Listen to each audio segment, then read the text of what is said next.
প্রথমে মাংসটা ভালো করে ধুয়ে নিতে হবে। প্রথমে মাংসটা ধুয়ে দিতে হবে, তারপরে আস্তে আস্তে সব মশলা দিতে হবে। প্রথমে আদা রসুন দেওয়া বাটা দিলাম, হচ্ছে আদা রসুন, তারপরে এবার এক দিয়ে এক করে দিলাম সব মশলা দিয়ে তারপরে মাখিয়ে কিছুক্ষণ রেস্ট করতে হবে। তো আমি সব এক এক করে দিয়ে দিচ্ছি, তোমরা দেখো। প্রথমে আদা রসুন বাটাটা দিয়েছি, এবার আমি মশলাগুলো নিয়ে আসছি এসে দিয়ে। তো ওয়েট করো, আমি যেভাবে পকোড়া বানাই এইভাবে বানিয়ে আবার খেয়ে দেখো তোমরা, দেখবে খুব ভালো লাগবে, এটা খুব টেস্টি হয়, ভালো লাগে। আমি যে থেকে এইভাবে পকোড়া বানাই, আমার মেয়েরা তো বাইরের পকোড়া খেতেই চায় না, ওরা শুধু বলবে তুমিই পকোড়া বানাও। তো যাই হোক, প্রথমে আমি দিলাম লঙ্কা গুঁড়ো, তারপরে দিচ্ছি হলুদ গুঁড়ো, তারপর আমি দেব স্বাদ মতো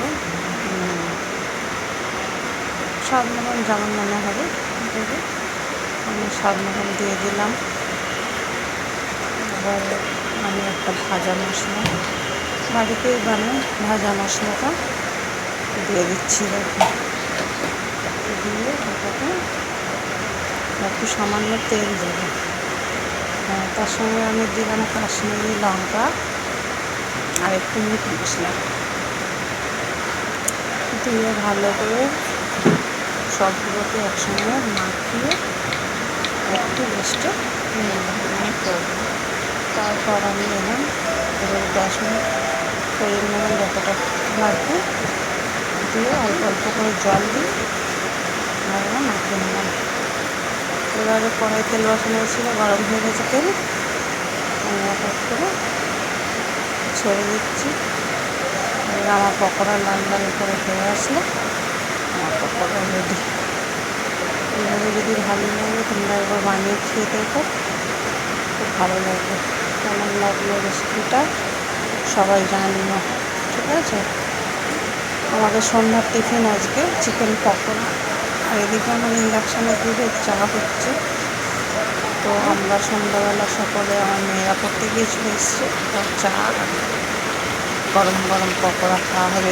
এদিকে চা বসিয়েছি ইন্ডাকশানে, আর এদিকে পকোড়া ভাজা হচ্ছে।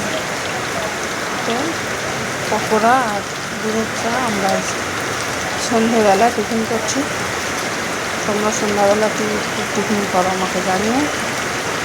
আমার টিফিন রেসিপিটা কেমন লাগলো একটু সবাই আমাকে জানাবে, ঠিক আছে? প্রথম করছি তো, কোনোদিন এরকম ধরনের ভিডিও করি না, কারণ যেহেতু আমার কটা বাচ্চা রয়েছে, আমি আমার সেই বাচ্চাগুলোর ভিডিও করে বেশিরভাগই ছাড়ি। রান্নাবান্না করি, মনে থাকে না ভিডিও করার কথা। এই মেয়েটা বললো তুমি রান্না করো, তো ভিডিও করবে মাঝে মাঝে, তাই জন্য ভাবলাম দেখি ট্রাই করে আজ পকোড়া করছি, তাই জন্য করে ছাড়লাম। তোমাদের যদি ভালো লাগে আমাকে একটা লাইক দিয়ে জানিয়ে যে তোমাদের ভালো